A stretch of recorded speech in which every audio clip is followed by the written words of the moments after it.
Hello and welcome to the show, or should I say welcome to the most dispiriting episode of House Hunters you'll ever watch.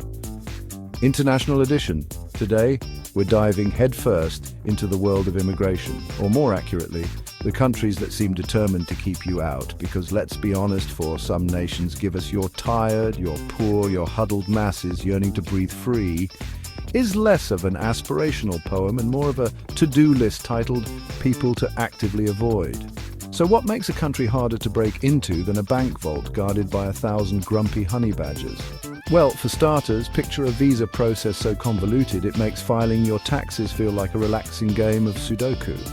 Add in waiting periods longer than your last relationship and rejection rates higher than my self-esteem after a weekend of online dating, and you've got yourself a recipe for immigration agony. We're talking about nations where even the most qualified, well-intentioned individuals find themselves trapped in a bureaucratic labyrinth worthy of a Kafka novel.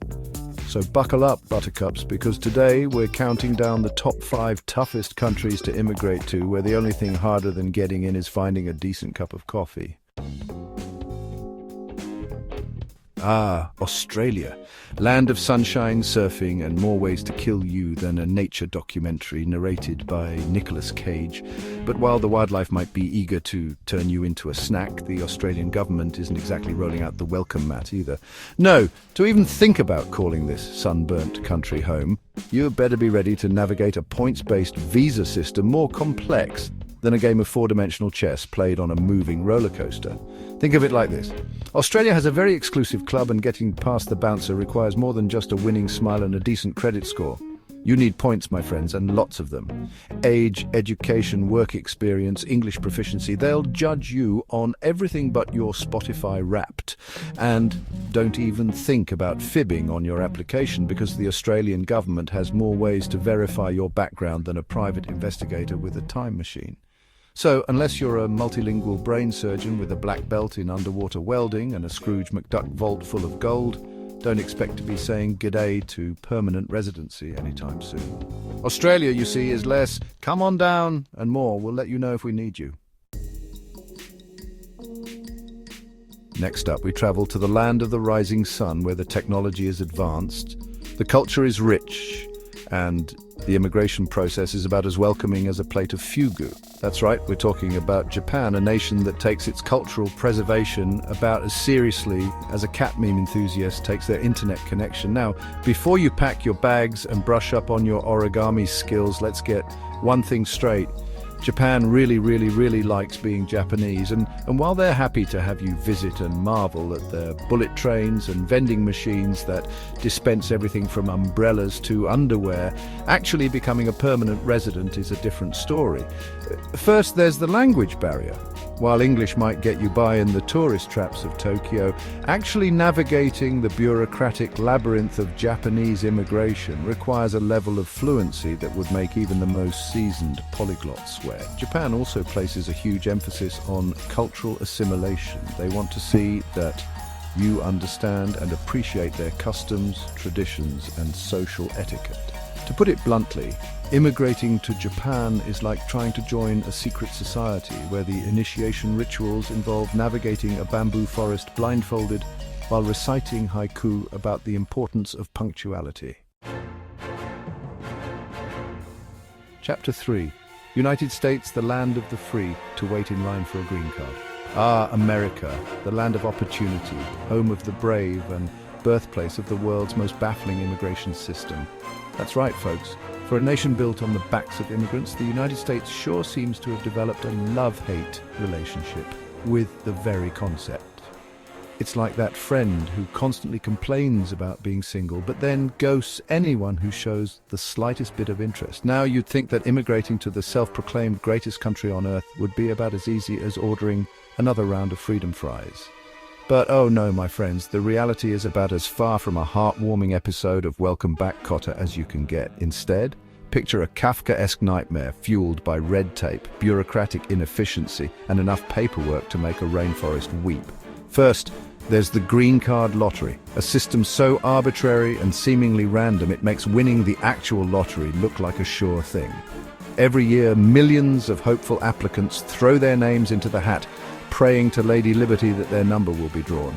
But even if you're lucky enough to win the green card lottery, don't start packing your bags just yet, because next up, you'll encounter the infamous green card backlog, a bureaucratic black hole where dreams go to die, and applications languish for years, if not decades. And let's not forget about the ever-changing landscape of visa policies, subject to the whims of whoever happens to be occupying the Oval Office at any given moment. Chapter 4. Switzerland, more than just chocolate and secret bank accounts, but also mostly about those two things. Switzerland, land of majestic mountains, delicious chocolate, and a neutrality so steadfast. It makes Switzerland the international equivalent of that one friend who always manages to stay out of the drama.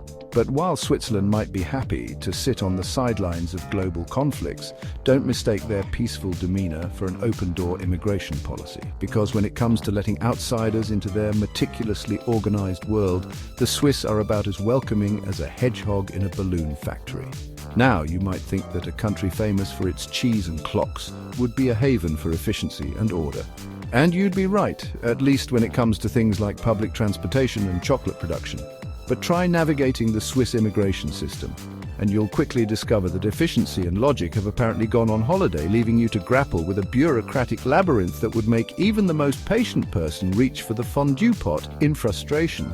See, Switzerland has this little thing called the Free Movement of People Agreement with the European Union. Sounds great, right? Well, unless you happen to be a citizen of one of those EU countries, it's about as useful as a chocolate fireguard, because for everyone else, trying to obtain a Swiss work permit is like trying to scale the Matterhorn with a toothpick and a dream. And even if you do manage to snag a job offer, don't start celebrating just yet. Chapter 5. North Korea, the Hermit Kingdom, where immigration is less welcome and more will welcome you when we see fit. And finally, we arrive at our last stop. A country so shrouded in mystery and intrigue, it makes Area 51 look like a tourist trap. That's right, folks. We're talking about North Korea, the Hermit Kingdom, where the internet is practically non-existent, the haircuts are government mandated, and the only thing harder to find than a decent cup of coffee is a foreign resident. Now, I know what you're thinking. John, why even bother? It's North Korea. Surely no one in their right mind would actually want to live there. And to that, I say you're probably right.